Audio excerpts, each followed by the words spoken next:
बहुत ज़्यादा बीमार थी 3 साल से, और 2 साल तो पूरा मेरा एम्स में ही इलाज चला, लेकिन कोई कुछ पकड़ नहीं पाया।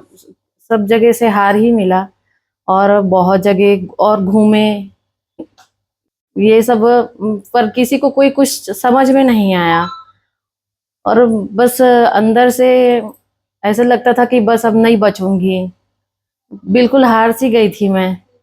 मेरा छोटा सा बच्चा था, बहुत सोचती थी उसके बारे में कि क्या होगा उसका, कैसे कैसे जिएगा वो, मैं नहीं रहूंगी तो। बहुत बहुत ही ज्यादा मेरा पूरा जीवन बर्बाद हो गया, खत्म हो गया, अब कुछ नहीं हो पाएगा। यहाँ इस दुनिया में कोई डॉक्टर ही नहीं है जो मेरे को बचा पाएंगे, ऐसा टाइप का लगता था मेरे को। लेकिन उसके बाद ऐसा मेरे जीवन में एक नया बदलाव आया। मेरे को डॉक्टर पंकज उमर करके सर मिले, फिर उनसे मेरा बातचीत हुआ, मेरा इलाज हुआ। इलाज के दौरान जांच हुआ, बड़ी जांच हुआ, उसमें बैक्टीरिया आया मेरे ब्लड में। तो फिर उसका इलाज के लिए बहुत सारी ज़्यादा हाई एंटीबायोटिक दवाई चली, जिससे 21 दिन तक चला मेरा इलाज। और उसके बाद सेंट्रल लाइन यहाँ से लगा हुआ था। और फिर बहुत अजीब अजीब लगना उस समय भी, मतलब तबीयत ऐसा था कि नहीं बच पाएंगे, ऐसा वाला कंडीशन रहता था। खाना पीना भी नहीं खा पाते थे, बस 24 घंटे बिस्तर में पड़े रहते थे। अगर वॉशरूम जाना है, नहलाने के लिए भी लोगों को मेरी मदद करना पड़ता था। ये ऐसा इस टाइप का बहुत मतलब मैं मर के जिंदा हो गई हूँ, इस टाइप का आज मेरा मतलब सिचुएशन है कि मैं आज नया जन्म पा गई। सामने वाले जो इंसान है वो तो मेरे लिए भगवान बन गए, और मैं अच्छी हो गई। आज मैं के दवाई लगने के 21 दिन 10 दिन बाद फिर यहाँ आई हूँ। और मैं बहुत खुश हूँ कि मैं अच्छी हो गई हूँ, थोड़ी मोटी भी हो गई हूँ। और बस इतना ही बोलूँगी। दोस्तों, मेडिकल साइंस में एक बहुत इम्पॉर्टेंट चीज़ है कि कई बार जो हम सोच रहे होते हैं वो सही नहीं होता है या वो कारगर नहीं होता है। तो हमको सारे डायरेक्शन में सोचना होता है, इंक्लूडिंग वो डायरेक्शन जो दूसरे लोग नहीं सोच रहे हैं या वो डायरेक्शन जो हमको उम्मीद नहीं हुई थी। इनिशियली ट्रीटमेंट जरूर एक लाइन पे होता है, गाइडलाइन पे होता है या एक प्रोटोटाइप होता है, बट अगर पेशेंट 2-4 दिन में रिस्पॉन्ड नहीं कर रहा है तो हमको ज़रूर विविध तरीके से और डिफरेंट तरीके से सोचना होता है। ऐसे ही एक पेशेंट बीच में मेरे पास आया जो कि यंग लेडी थी, उनका छोटा सा बच्चा था। पिछले 2 या 3 साल से वो कई जगह ट्रीटमेंट करा के परेशान हो चुकी थी। कई बार वो एम्स में भी रहीं, बाकी और भी डॉक्टर्स को दिखाया उन्होंने, बट एनी हाउ वो इम्प्रूव होने के बजाय धीरे धीरे डिटोरेट ही हो गई थी। इतने समय के दौरान उनको सारी दवाइयाँ, सारे डायग्नोसिस, बहुत सारी चीज़ों के बारे में नॉलेज हो चुकी थी। तो जब वो मेरे पास आई, मैंने उनको देखा, तो जैसे ही मैंने कुछ चीज़ों के बारे में बोला तो इमीडिएटली पेशेंट का रिस्पॉन्स था कि सब ये सारा हो चुका है और इससे तो मैं नहीं बचने वाली, क्योंकि वो बेड रिडन लगभग हो चुकी थी पेशेंट।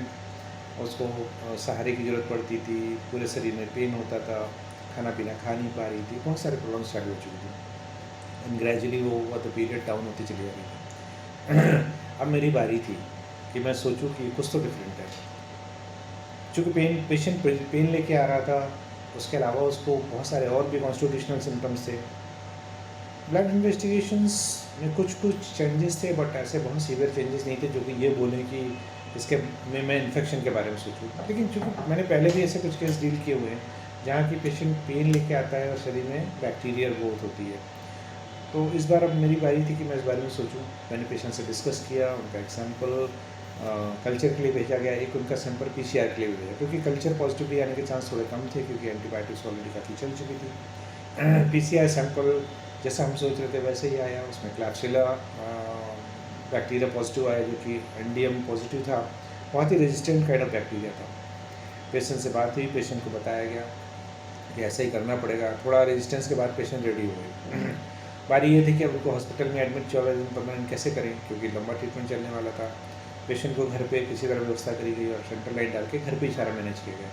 पेशेंट ने ग्रेजुअली बहुत अच्छा इंप्रूवमेंट शो करा। 5वें या 6वें दिन के बाद ग्रेजुअली पेशेंट इंप्रूव होती गई। हमको 12वें-13वें दिन पे रीअसेसमेंट करने के बाद पता चला कि पेशेंट लगभग बैक्टीरियल क्लियरेंस हो चुका है, पेशेंट सिम्टोमेटिकली इंप्रूव कर चुकी है एंड अभी हम डेस्केलेट कर सकते हैं। दवाइयाँ डेस्केलेट करी हमने। पेशेंट को रिव्यू किया, पेशेंट सरप्राइजिंगली बहुत अच्छी हो चुकी थी। और अभी आज ही मेरे पास रिव्यू के लिए आई हैं, तो इनका बहुत प्यारा सा इंटरव्यू मैं आपको भी दिखाऊंगा। लेकिन एक चीज़ इंपॉर्टेंट है जो मैं बताना चाहता हूँ कि हमेशा ऐसा नहीं होता है कि पेशेंट जिस कारण के लिए आए वही कारण हो, क्योंकि ये पेशेंट मेरे पास पेन के लिए आया था या और जहाँ भी आज तक जा रहे थे तो इनको वाइट डिस्चार्ज और पेन के लिए ही जा रही थी और सारे एक प्रोटोटाइप लाइन पे ट्रीटमेंट चल रहा था। हमने शायद देखना चाहिए था कि ये ट्रीटमेंट अगर पिछले बार करने से सक्सेसफुल नहीं हुआ तो शायद अब इसके नेक्स्ट टाइम सक्सेसफुल होने के चांसेस बहुत कम हैं। तो प्रेजेंटेशन पेशेंट के कई बार सिर्फ पेन लेके ही होते हैं और पेन में कई बार बैक्टीरियल नाइडस होता है या बैक्टीरिया होता है।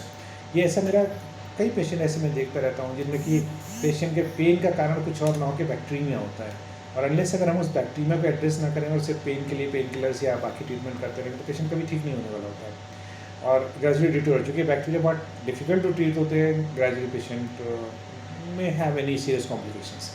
सो अल्टीमेटली ये हमारे सोचने के लिए है कि मेडिकल साइंस में हमको आउट ऑफ द बॉक्स जाकर कई ऐसी चीज़ों के बारे में ज़रूर सोचना चाहिए कि जो पॉसिबली हम नहीं सोच रहे या किसी दूसरे ने नहीं सोची, या जो चीज़ मिसिंग है या पॉसिबिलिटी जो जिसकी रेयर पॉसिबिलिटी है तो वो भी सही हो सकती है। सो ऐसी चीज़ों को अगर हम अपनाएं और इन्वेस्टिगेशंस का सहारा लें, डरे नहीं, क्योंकि इस पेशेंट में डरने की चीज़ ये थी कि मुझे हायर एंटीबायोटिक्स यूज़ करनी थी, उनकी कॉस्ट भी इफेक्ट ज़्यादा थी, साइड इफ़ेक्ट्स भी थे, बट मेरे सामने पेशेंट की जान थी। अगर मैं ये सोच कर डर जाता कि ये इससे ये साइड इफ़ेक्ट होगा, इससे ये साइड इफ़ेक्ट होगा, इसकी ये कॉस्ट होगी, मुझे क्या जवाब दूंगा, तो शायद मैं इस पेशेंट को ट्रीट नहीं कर पाता और पेशेंट मेरे ख्याल से डिटोरेट हो ही रही थी और ज़्यादा डिटोरेट होती। तो इन सब चीज़ों में हम लोगों को बड़े बोल्ड डिसीजन लेने होते हैं, पेशेंट के बेनिफिट के लिए लेने पड़ते हैं, कुछ रिस्क ज़रूर रहते हैं, वो रिस्क भी लेने पड़ते हैं क्योंकि बिना रिस्क तो काम हो नहीं सकता है। तो ऐसे सारी चीज़ों को जब हम इकट्ठा करते हैं और एक पेशेंट के ऊपर उनको उसका बेनिफिट देते हैं तो पेशेंट मरते से या पेशेंट ना ठीक होते से ठीक होते हैं। ये पेशेंट आपको बार बार बोलेगी कि ये मुझे नई लाइफ मिली, मैं तो जीने की आशा ही छोड़ चुकी थी, क्योंकि ये पेशेंट 2 या 3 साल से इलाज कराते कराते धीरे डाउन होते होते बेड रिडन हो चुकी थी और अपना काम भी नहीं कर पा रहे थे, पेन, खाना नहीं खा पाना, ये सारे धीरे धीरे patient was getting weak and शायद उनको महसूस हो रहा था कि अब बचना मुश्किल है, क्योंकि 3 साल में तो कोई ऐसा कुछ हो नहीं पाया था जिसमें वो ठीक हो पाए। तो डेफिनेटली सारी ही चीज़ों के बारे में जब हम सोचेंगे तो हमको एक आउट ऑफ द बॉक्स सोचना जरूरी है। तो कोई भी पेन ऐसा हमेशा ऐसा पेन कि जनरलाइज पेन है तो हमेशा ज़रूरी नहीं है कि वो सिर्फ पेन हो, मे बी कि उसके पीछे कोई फोकाई हो, कोई इन्फेक्शन का जड़ हो, जिसको प्रॉबेबली हमको देखना बहुत ज़रूरी है। और शायद अगर वो चीज़ है तो वो पेन बिना एंटीबायोटिक्स या बिना अच्छे ट्रीटमेंट के नहीं ठीक होने वाला है, क्योंकि थोड़ा सा ठीक होगा विद एनालिसिस फिर से हो जाएगा और धीरे धीरे पेशेंट डाउन होता चलेगा। ये सारी चीज़ों को ध्यान में रखते ही हम लोग ट्रीटमेंट करते हैं एंड दिस अप्रोच के लिए आप कभी भी मुझे कांटेक्ट कर सकते हैं। Thank you. मेरी परेशानियां इतनी इतनी सारी मेरी परेशानियां थी कि गिनती में 10-20 हो जाएंगी। पहला तो मेरे को यूरिन में इन्फेक्शन, दो साल से यूरिन में इन्फेक्शन था जो कि ठीक नहीं हो रहा था और वाइट डिस्चार्ज होता था। 2-3 साल से वाइट डिस्चार्ज और यूरिन इन्फेक्शन दोनों था। पीरियड नहीं आना, शरीर बहुत ज़्यादा भारी भारी लगना, शरीर में बहुत ज़्यादा सूजन का रहना और नसों में बल ना होना, हाथ पैर कहीं भी बल नहीं होता था। मेरे को बिस्तर से लेटे रहती थी, उसको मेरे को उठाया जाता था। मेरा रीढ़ का जो हड्डी था उसमें भी बिल्कुल भी जान नहीं था, बेजान था। उठाना पड़ता था, लोगों को पकड़ के चलाना पड़ता था। मैं आधे घंटे भी कहीं बैठ नहीं पाती थी। पूरे रीढ़ की हड्डी, नस, पूरे पैर के नसों से लेके हड्डी, हाथ भी नहीं ऊपर उठा पाती थी। पूरे दोनों हाथ, रीढ़ की हड्डियां, पूरी जितनी भी मेरी शरीर में हड्डी है, नस है, सब पूरे रूप से कमजोर हो चुके थे। जैसे कि मैं बहुत 80-90 साल की कोई बुजुर्ग हूँ इस टाइप का, या फिर मैं बस निकलने वाली हूँ ऊपर, ये सब हाल था।